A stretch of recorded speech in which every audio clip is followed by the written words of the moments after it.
Right after giving birth, I was abandoned by my husband and his mother and ended up living in an old house with my son. Moreover, every day my mother-in-law would leave leftovers in front of our house.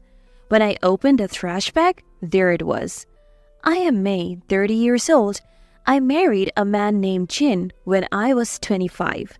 Jin worked for a small company with low wages and minimal bonuses, but we managed with both of us working. 2 years later, our son Robin was born, and even though we were poor, we were happy.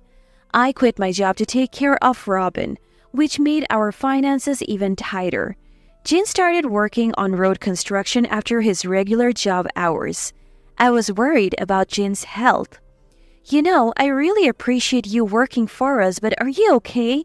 I'm really worried about your health. When I said that, Jin laughed and flexed his biceps, saying, "Don't worry, I've never been sick a day in my life since I was a kid. Plus, I've always kept in shape with rugby, so this is nothing for me." Indeed, Jin's body was muscular, almost like a martial arts expert. But still, don't overdo it, okay? Got it. Jin said this with a kind smile.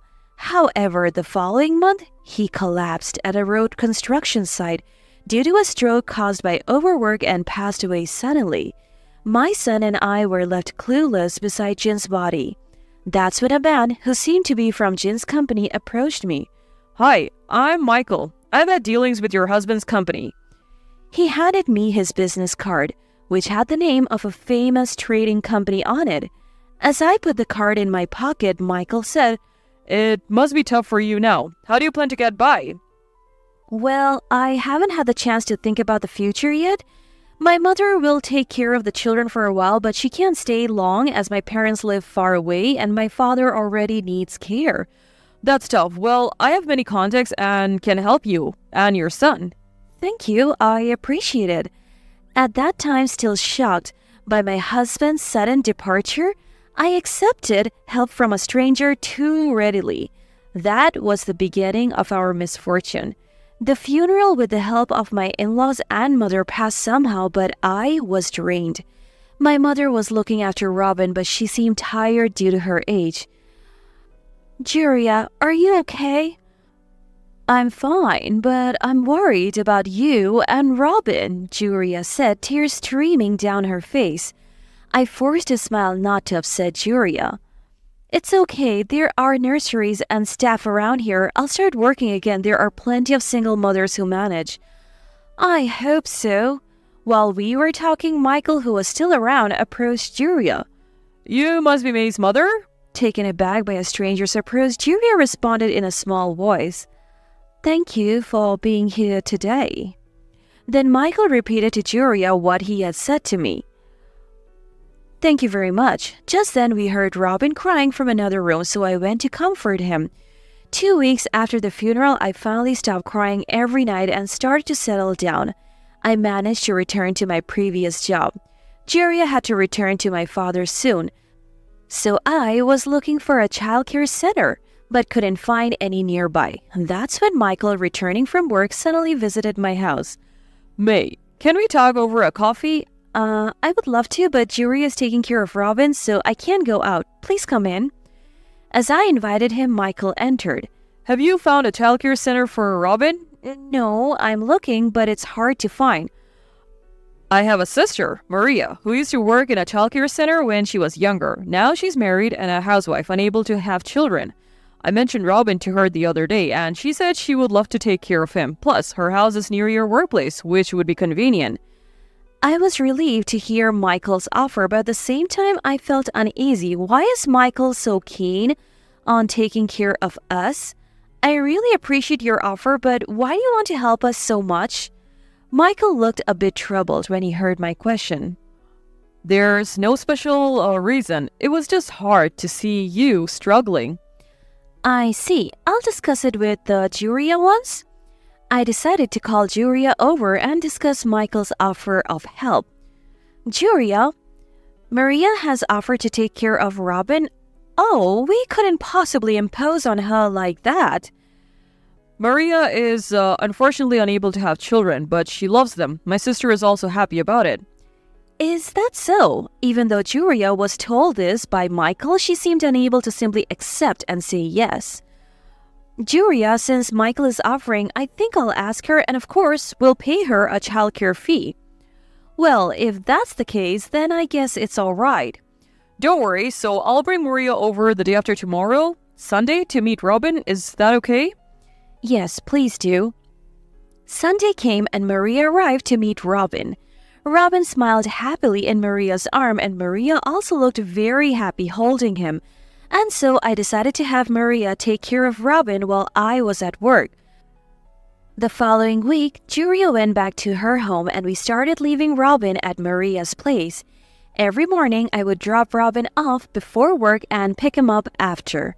3 months passed and one day Michael came to my workplace to speak to me. May, I need to talk to you. I managed to get some time from my boss and went to the conference room. There's something I want to ask you, May. Yes, what is it? May, actually... Michael just said that and then fell silent. With a smile, I asked him, "Oh, what's the matter?" Can I visit your house today? Why? There's something I need to tell you, and I can drive you home after work. Oh, okay. I understand. That day after work, I went to pick up Robin in Michael's car and then we went to my house. As soon as we arrived, Michael said to me, May, will you marry me? I was so surprised by his words that I couldn't speak. I know we can't get married right away, but it doesn't have to be anytime soon. I couldn't even think about remarriage just 3 months after Jin's death. I appreciate your words, but I'm not ready to think about remarriage yet. I understand how you feel, May, but I really want to help you raise Robin. Mentioning my son shook my heart. As Robin grows, there will be many challenges. Having a husband would be a great support. But I felt guilty, like I was betraying Jin. I can't answer right now. Can you give me some more time? Of course, that's fine. I'll wait for your answer. And by the way, I would like to continue picking up Robin sometimes. If it's okay with your work, I would be happy. Sure, I'll contact you when I can. Thank you. And so Michael began to pick me up more often, and also Robin. 3 months after his proposal, one night I had a dream. In the dream, Jin and Robin were playing together in a nearby park, but it got dark and Jin was about to leave. I shouted at him, "Don't go!" But Jin just smiled kindly. It's okay for Robin to be raised by you and Michael, he said. When I woke up in the morning, tears were streaming down my face. The following Sunday after that dream, I invited Michael over and told him I would accept his proposal. Michael looked genuinely happy. We decided not to have a big wedding. And that's when I first learned Michael had been divorced. She ran off with another man, Michael said with a laugh. We decided to live in Michael's family home. We ended up living in a separate house on the grounds of a very large house. Michael's father had already passed away, and until now, Jesse and Michael had been living in that big house. I said to Jesse, "Please be kind to us from now on." But Jesse just glanced at me and said nothing. I had a bad feeling at that moment, and it didn't take long for that feeling to become reality. It was about 2 months after I started living in the in-laws' house when Jessie showed her true colors. "May, don't just take care of Robin, take care of Michael too. You know all about Michael's likes and dislikes, right? Don't just make your favorite foods all the time. Don't just worry about your parents, but think of me too. Michael's shirt collars were dirty. You should check them every day," she said, nagging about various things. And, not just speaking, she started coming to the separate house and rigorously checking everything. If she found even a single piece of trash or a hair, she scolded me mercilessly. Watching Jessie, I started to think that Michael's ex-wife didn't run off with another man but ran away from Jessie. Half a year into our marriage, I found out I was pregnant.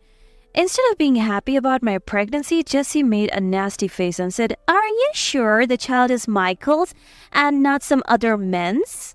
I was shocked to hear Jesse's words, but a few seconds later, I felt a tremendous irritation and said to Jesse with clear anger, Jesse, I cannot forgive those words. Please apologize right now.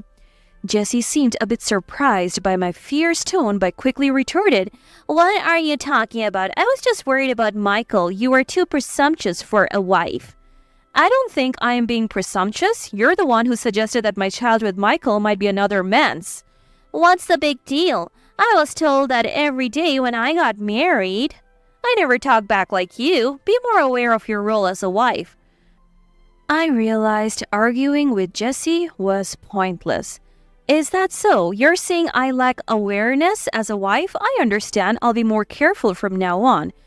To that, Jesse responded with a sneer. That's right. Reflect on yourself. You're a wife who came into this house. I started to think that coming to this house might have been a mistake. That night when Michael returned from work, Jesse immediately called him and took him to the main house. About 30 minutes later, Michael returned to the separate house and said to me with an angry expression, May, what did you say to Jessie? She was crying. I was surprised by Michael's words. I was the one who wanted to cry after what Jessie said to me today. Moreover, Michael's tone was not as polite as usual. Jessie accused me of possibly having another man. I asked her to apologize, so the problem lies with your mother who would say such things. Hey, don't make unnecessary remarks. Jessie didn't mean any harm. Just laugh it off and lightly deny it. Michael said. Hearing Michael's words, I thought he had changed from the gentleman he used to be. There was no more of his previous kindness. It wasn't something that could be laughed off. Michael got even angrier upon hearing my words. Don't you have any patience? There are things that are okay to say and things that are not. After I said that, Michael left for the main house without a word, and I held Robin, waiting for Michael, but he didn't return to the separate house that day. The next morning, Michael returned to the separate house. At the time, I was supposed to drop off Robin, and coldly said, Let's go. I was convinced that Michael had changed. 2 weeks later, one night, Michael told me, From next week, May, you'll take care of Robin's drop-offs and pickups. It was unexpected for me.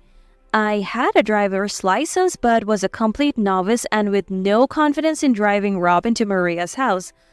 I can't drive. I have a license, but it's scary. If you have a license, it shouldn't be a problem. I'm being transferred, so I need to leave home early. I won't be able to go to Maria's anymore. Practice over the weekend. I couldn't say anything in response. Over the weekend, I desperately practiced driving in a large unused parking lot nearby. Michael didn't help at all, citing work. On Monday, I put Robin in the child seat and set off, arriving late at Maria's house due to my fearful driving. Oh, you're late today. I'm driving from today. When I said that, Maria muttered, Michael, again? I didn't understand what she meant and asked, Never mind. But Maria just said that. That night, as soon as Michael returned home, he said to me, Don't say weird things to Jessie again. If you make Jessie cry again, I'll kick you out. Then he went to the main house. I prepared dinner and waited for Michael, but he didn't return, so I went to the main house and found Jessie and Michael happily dining together. Oh, May, what's up? I just said nothing and returned to the separate house to have dinner with Robin. After that, Michael barely spoke to me and started having dinner at the main house. Michael became a completely different person just because I stood up to Jessie once. 2 months later, our son was born. Bob was the name Jessie and Michael chose. I had a name in mind, but it was decided unilaterally. One Sunday, soon after the birth, I went to the main house when I couldn't find Michael, and there he was watching TV with Jessie, looking very chummy. I needed help with the 2 children, so I said, Michael, if you're watching TV, can you come back to the separate house and help with the children? My casual remark angered them both. What a nagging woman. We're just enjoying TV together. Yeah, right. Just leave. Yeah, leave, Michael said with a sneer. Hey, take your kids and get out right now. I was confused. What? You need to leave the separate house. he said. I was shocked that Michael suddenly told me to leave. Why? Why do we have to leave? Tell me the reason. Because my precious Jessie is angry. What does that mean? What do you think of me and the children? My precious wife and children? You're telling your precious family to leave? Yeah, they're precious. There's an old house in the backyard. Go there. Michael said that, and Jessie looked at me with a mocking gaze. Michael's always had bad luck with women. The previous wife was bad, but this one's even worse. Jessie's words confirmed my belief that Michael's ex-wife didn't run away with another man but left because of their terrible harassment. I was saddened by my own misfortune and thought about Jin. Before I knew it, tears were streaming down my face.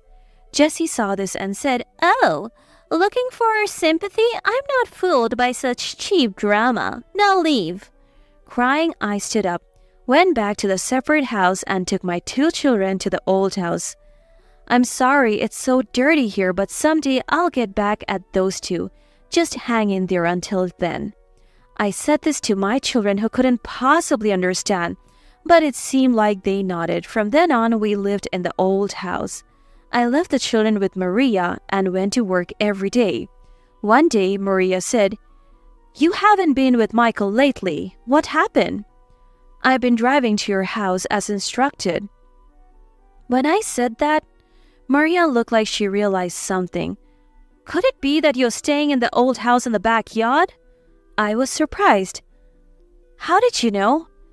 "Michael really loves Jessie. If his wife speaks strongly to Jessie, Michael gets angry and says outrageous things. His previous wife was also told to go to the old house and finally ran away." "So, it was true. I'm on your side. You can always talk to me." I felt reassured having Maria as an ally. But then Jessie started leaving leftovers in front of the old house every day. I disposed of them silently. One morning, as usual, Jessie left a bag of leftovers.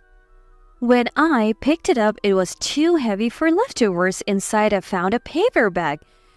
Curious, I opened it cautiously and found it contained 20 bundles of $10,000 bills and a total of $200,000. I quickly took the money, packed our belongings, put the children in a taxi, and left the house with the $200,000. I headed to the airport, bought tickets to my hometown, and boarded the plane. The journey was long, taking 2 hours by plane and then a bus ride. I arrived at my parents' house in the late afternoon. When I finally checked my mobile phone, there were about 100 missed calls from Jessie and Michael. Julia was surprised to see me and said, "Oh, May, why are you back suddenly without any contact and such a long journey with small children?" "Wait a minute, Julia. Could I have some coffee? I'll explain everything after that." After putting Robin and Bob to bed, I drank coffee, took a breath, and then explained everything. Julia was very surprised.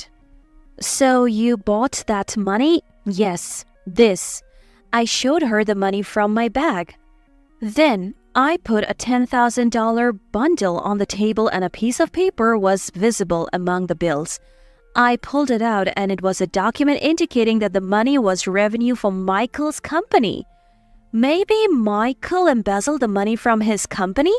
Maybe. "You found something serious. What will you do now?" "What should I do?" Just then, someone rang the doorbell. Julia went to answer and there were Michael and Jessie out of breath. Michael shouted, "May, please return that money. I just borrowed it and was going to return it." "May, please return it." With a sly smile, I said, "It's surprising you knew I was here. What should I do with this money? I picked it up from the trash. Maybe I should take it to the police?" "But please don't do that." "Why not?" Michael fell silent. "May, just return it without saying anything. I'll reconsider things about you." Angered by Jessie's words, I became furious. "What does that mean? What have you thought of me until now?" Jessie, with a regretful look, said, "Please forgive me. We'll take care of you as part of our family." "So, you haven't been taking care of me until now?" I said. Suddenly, Jessie knelt down. She told Michael to do the same and they both knelt side by side. Jessie said, I'm truly sorry. Please forgive us. We'll listen to whatever you say. Please. May, I'll cherish you like when we first got married. Michael said. Hearing Michael's words brought tears to my eyes, as I remembered how Jin had disappeared suddenly, and Michael had introduced Maria to take care of Robin. Through tears, I said, "Fine, Michael. If you say so, I'll return the money. But I'm divorcing you and I want alimony. I'll take care of Bob. Do you agree to these terms?" Michael looked pained but eventually said, Yes, that's fine. Then Jesse spoke up. "Michael, are you sure? You'll have to pay alimony." Michael yelled at Jesse, Be quiet. If I say it's okay, then it's okay. Hearing his voice, Jesse burst into tears, saying, "Michael, why are you being so cold?" Just go outside, Jesse. Michael said, and she left the house crying. Michael watched Jesse's retreating figure. "Aren't you going to follow Jesse?" First, please return the money. "Fine. But I want the agreed terms written down and signed. I don't want to be told later that it never happened." Okay, understood.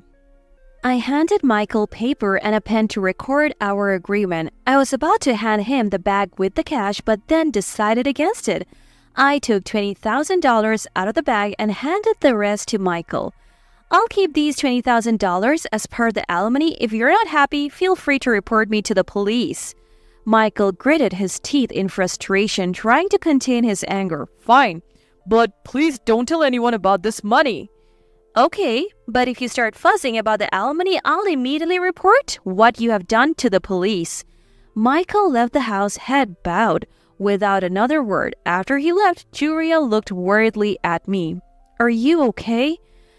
"I'm fine. Those two used to throw their leftovers in front of my house every day, so I don't feel bad about what I did. They were terrible people." "Yes, they were," I said, thinking of the kind Jin, and tears welled up in my eyes. 2 months later, while I was taking care of the children at my parents' house, an unknown man came looking for me. He introduced himself as an employee of Michael's company and told me Michael had embezzled company money. He said Michael had given me part of the embezzled money.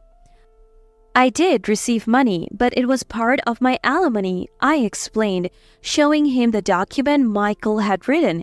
"If the company is in trouble, I'll return the money. I'll get the rest of the alimony from Michael," I added. I brought the $20,000 and handed it to the man, who gratefully accepted it. "What happened to Michael?" The man explained that the company had sued Michael and he was now in jail awaiting trial. Hearing this, I felt a sense of relief. The man thanked me politely and left. The following week, Jesse called me. "Michael has been taken by the police and I have nothing to eat. Can you lend me the money you gave back?"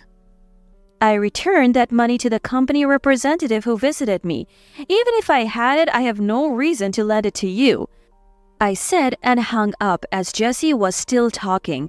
Then I told Julia, "I'm going to change my phone number." Looking at my 2 children playing at my feet, I smiled happily.